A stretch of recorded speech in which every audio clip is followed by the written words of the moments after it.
안녕하십니까. 9월 29일 월요일 모닝브리핑입니다. 네, 이번 주는 이제 추석 연휴를 앞두고 있는 한 주입니다. 매매일수가 상당히 좀 짧죠. 자, 먼저 이번 주 일정 살펴보도록 하겠습니다. 국내외 일정을 다시 한번 보도록 하겠습니다. 지난 이제 9월장, 9월장이 오늘과 내일 이 거래일 남아 있습니다만 사상 최고치를 경신한 이후에 좀 차익 매물이 특히 이제 투자 심리가 조금 이제 약해지고 있죠. 호재에 민감한 게 아니라 좀 악재에 약간 민감한 거 아니냐 하는 생각이 듭니다. 지금 이 사상 최고치를 이끈 이 통화 정책, 특히 이제 미국의 금리나 그리고 AI 모멘텀을 지나 AI 거품론 이런 게 이제 불거지면서 미국 증시 일본 차익 매물이 좀 나왔습니다만 지난 금요일자 먼저 한번 볼까요? 나스닥 지수를 많이 좀 보도록 하죠. 일단 뭐 상당히 좀 중요한 이치죠. 저로 이제 이 흐름 상세 이제 중요한 게 이제 뭐 항상 애매할 때는 차트가 중요한데요. 차트상 이 50일 이동평균선이 상당히 중요하다. 50일 이동평선을 깨트리면은 조정이라고 좀 봐야겠죠. 그러나 그 전까지는 지금 이제 이 부분도 이제 추세를 한번 다시 한번 더 그릴 필요가 있겠습니다만, 뭐 추세가 100%다 뭐 정답은 아니지만은 이 저점과 저점을 이은 이렇게 저점과 이렇게 저점을 이은 이 추세대를 훼손하면 안 된다. 뭐 이 부분이 상당히 좀 중요하죠. 이렇게요. 이런 추세대. 그러니까 1차적으로 이제 21선과 51선, 중기적으로 이제 50일 이동평선이 상당히 좀 중요한 거 아니냐. 차트상으로 좀 그렇게 보고 있습니다. 물론 이제 이론상 지금 워낙 유동성이 강한 장이기 때문에 관성과 가속도를 항시 잘 기억하고 계셔야 됩니다. 지금 관성은 뭐 우상향이지 않습니까? 물체의 가해진 힘이 계속 우상향으로 하고 있다는 거죠. 조정받고 튀어오른다는 거죠. 왜 튀어오릅니까? 대기 자금이 많으니까 그런 이제 흐름이 있다는 거죠. 물론 이제 파월 연준 의장이 이 증시 고평가 이 발언 이후에 지금 시장 이 시점부터 좀 차익 매물이 나왔습니다만 또 저가 매수 좀 들어오고 있죠.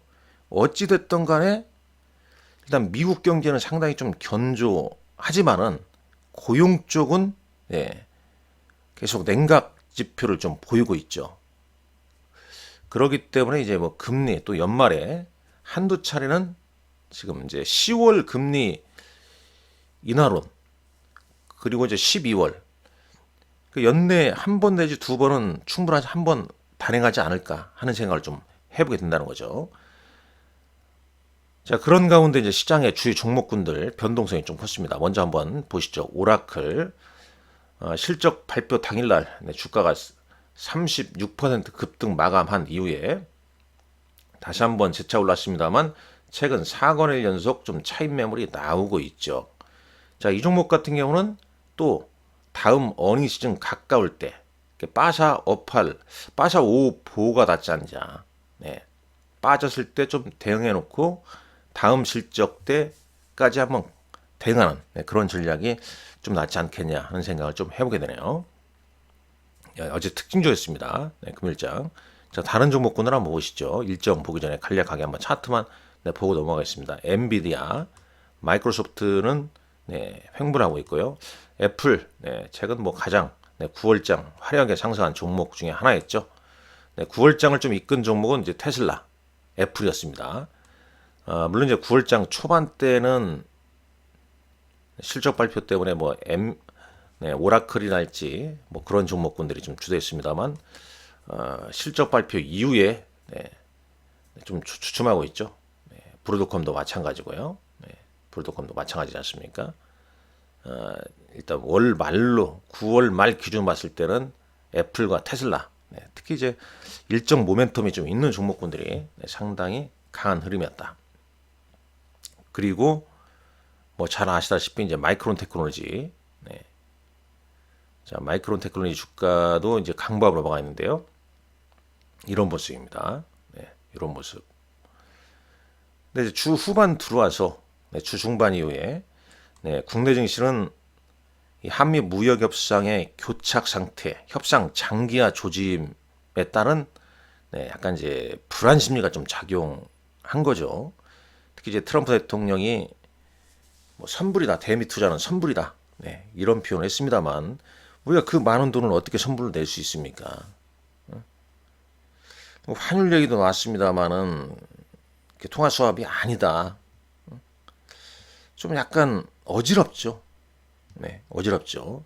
그런 가운데 지난주 금일장 의약품에 대해서 트럼프 대통령이 10월 1일부터 특허 의약품에 100% 관세 부과. 다만 미국의 공장을 건설 중인 기업에는 적용하지 않을 것이다. 이런 얘기를 했고,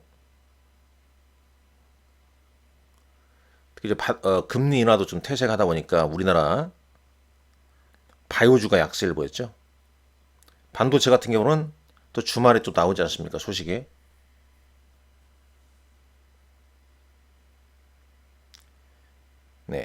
어떤 얘기였죠? 월스트리트 저널에 따르면 트럼프 행정부가 반도체 기업에 미국산 칩과 수입 칩 비율을 1대1로 요구할 계획이다. 그러면 이제 미국에 공장이 있는 삼성전자는 그럭저럭 괜찮은데 SK 하이닉스는 어떨까? 뭐 이런 얘기가 뭐 기사화가 좀 많이 되는 그런 모습이 있습니다. 좀 어지럽죠. 결론적으로. 어지러울 때는 여러분들 단기적으로는 차트로 봐야 됩니다. 단기적으로는.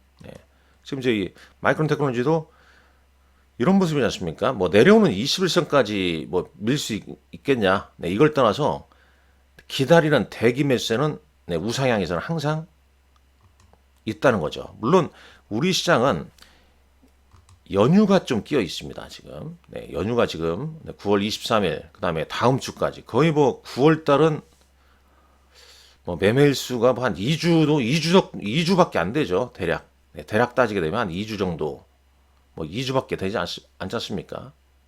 거의 보게 되면요. 뭐 이번 주 거의 뭐 분위기가 그러하고 한 3주 정도 되네요. 3주. 이 잘 대응해야 됩니다. 그럼 우리 추석 연휴 동안 미국 증시는 또 열리기 때문에 미국이 항상 중심이지 않습니까? 미국이 기침하면 우리는 감기 몸살 걸리니까 미국 시장 영향력이 상당히 크기 때문에 계속 우리가 예의주시를 해야 된다는 얘기죠. 그래서 일정을 먼저 한번 보도록 하겠습니다. 자, 먼저 이제 9월 29일입니다. 중국 단체 관광객 무비자 입국입니다. 이날부터. 지난주 금요일자 엔터주가 좀 미리 움직였었죠.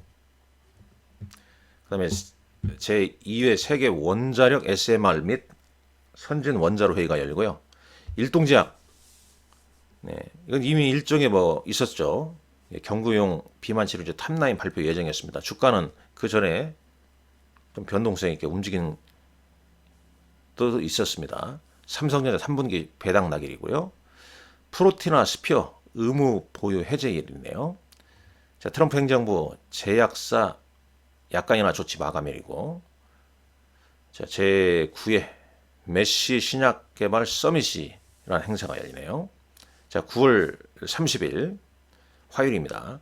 일본 이시바 총리가 이틀에 걸쳐서 방한한다고 합니다. 제24회 휴머노이드 로봇 국제 컨퍼런스가 코엑스에서 열립니다. 자, 로봇 관련주 어떤 흐름을 이전부터 좀 보이고 있을까요? 미국의 전기차 세액 공제가 종료되고요. 나이키 실적 발표입니다. 아마존에서 하드웨어 신제품을 공개한다고 합니다. 알렉스 플러스 AI 비서를 탑재한 전기기기 공개할 예정이고요. 자, 10월 중요한 건 3분기 어닝 시즌입니다. 어닝 시즌이고요. 중국 로봇 기업 유니티라는 기업이 4분기 때 상장 예정이라고 그러죠. 그 다음에 또 로봇 발전 일정이 꽤 있습니다. 현대차, 보스턴 다이내믹스에서 아틀라스 로봇을 10월 조지아 공장에 첫 투입하냐 마냐 이런 내용이 있었죠. 그리고 중국 국정절 연휴 10월 1일부터 10월 8일까지. 우리나라 추석 연휴는 10월 3일부터 10월 9일까지입니다. 연휴 끝나면 바로 이제 어닝 시즌이라는 얘기죠.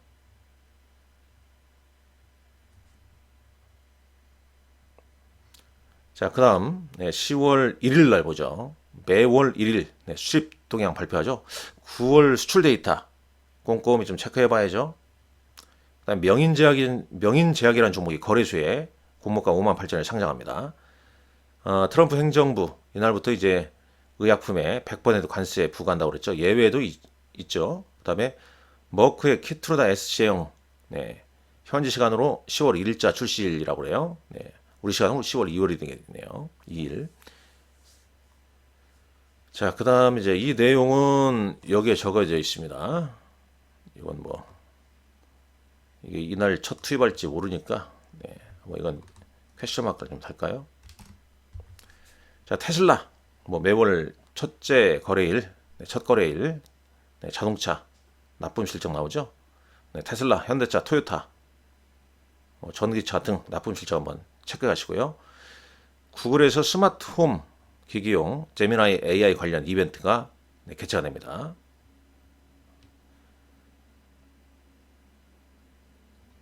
자, 10월 1일 명인제약. 잠깐만요. 이 일정 다시 한번 좀 체크해 볼게요. 자, 여기도 이제 뭐 이런 일정이 좀 있네요. 보시죠. 네, 9월 30일에 이제 삼성 스펙 11호 상장이 있고요. KB 33호 스펙도 상장하고. 자, 10월 1일 명인제약 상장 맞습니다. 네, 명인제약 네, 이날 상장 맞네요.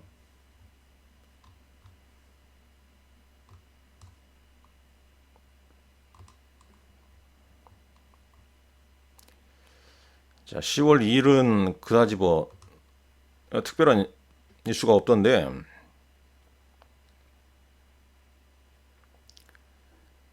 이날 이제 그러니까 매주 목요일이니까 신규 실업수당 청구 건수 정도 네, 있죠. 그다음에 미국의 공장 주문 보고서 10월 3일이 또 주기합니다. 네, 우리 이제 이날 쉬는 날입니다만은 네, 추석 연휴가 네, 개천절로부터 시작해서 추석 연휴가 시작되는데 이날 밤에 이제 고용지표 발표하죠. 네, 비농업 부분 급여 신청 건수가 지금 얼마입니까? 컨센서스 예상치 지난번에 22만 지금 2만 2천 건이죠. 근데 지금 컨센은 이제 한 5만 건 정도. 실업률은 지난번에 3%인데 4.3% 크게 변동이 없을 걸로 네, 보여집니다. 이거 좀 중요하죠. 왜냐하면 고용지표 악화로 네, 금리를 인하를 단행했으니까 물가는 뭐 물가로 봤을 때는 네, 금리 인하 수준은 아니었는데 워낙 트럼프 대통령의 강경한 네, 금리 인하 요구 네, 이런 부분이 이제 고용지표 예측의 실패로 인해서 금리를 단행한 거 아니겠습니까? 그다음에 10월 4일 날 자민당 총재 선거가 있네요. 이날부터 이제 10월 뭐 9일까지 또 일정 해외 일정도 꼼꼼히 제가 또 체크를 좀 해드릴 예정입니다. 이렇게 좀 알고 계시면 될 것 같고요. 자, 국내 증시 한번 잠깐 볼까요? 네, 국내 증시. 일단 국내 증시는 뭐 종목상 보게 되면 지난주에는 네이버였죠. 네, 네이버였습니다. 뭐 두나무 여기 보면 네이버 파이낸셜과 이제 두나무의 합병 그 부분이 가장 큰 이슈였죠. 근데 이제 주말에 이제 계속 그 관련 얘기가 좀 나오지 않습니까? 뭐 합병 비율이 어떻게 되냐, 뭐 주주 입장에서는 어떻게 볼 것이냐, 뭐 이런 관련된 얘기 계속 좀 등장을 했죠. 관련 기사 한번 쭉 보시면 될 것 같습니다. 네, 여기 보게 되면요, 네, 관련 기사 나오지 않습니까? 네이버 지배구조 지각 변동 어찌어찌고, 뭐 계속 두나무를 품는 네이버 주목할 만한 뭐 3대 이슈. 네이버 주주들 같은 거나 네이버에 관심 많은 분들은 이런 내용을 한번 꼼꼼히 한번 따져보시고요. 자, 차트 한번 볼까요? 네, 네이버 차트가 이렇습니다. 수급도 한번 보셔야 될 거고요. 그러니까 지금 이제 기간은 이틀째 강하게 매수 들어왔지 않습니까? 그러니까 아무래도 이제 추석 연휴 앞두고 뭔가 트레이딩 한다면 그래도 이제 이 모멘텀이 있는 네이버를 사람들이 좀 관심을 좀 많이 가지지 않을까 하는 생각이 좀 들고, 뭐 추석 이후를 또 바라보는 시각이 좀 크겠죠. 왜냐하면 추석 전에 좀 밋밋하게 좀 조정을 좀 받고 있으니까 그래도 좀 중요한 것은 저는 개인적으로 조정 시 계속 이제는 어닝 시즌 보고 대응해야죠. 과연 3분기 시장 실적이 좀 어떤 게 좋은가? 그 다음에 반도체가 AI 반도체가 치고 갔을 때 쉬었던 업종, 뭐 조선이랄지 방산이랄지, 그 다음에 3분기 실적 호전 업종은 어떤 것인가? 그런 거를 잘 따져봐야겠죠. 어차피 시장은 항상 두려움의 벽을 타면서 상승하기 마련입니다. 삼성전자 SK하이닉스 많이 올랐기 때문에 조정받는 거, 단기 조정받는 거 당연한 거거든요. 이제 우리가 누려야 할 것은 3분기 추석 연휴 이후에 연휴 동안에 미국 증시, 그 다음에 연휴 이후에 국내 실적 장세를 대비하는 전략이 상당히 좀 중요하다. 저는 그 말씀을 드리면서 마치도록 하겠습니다. 감사합니다. 오늘도 좋은 하루 되십시오.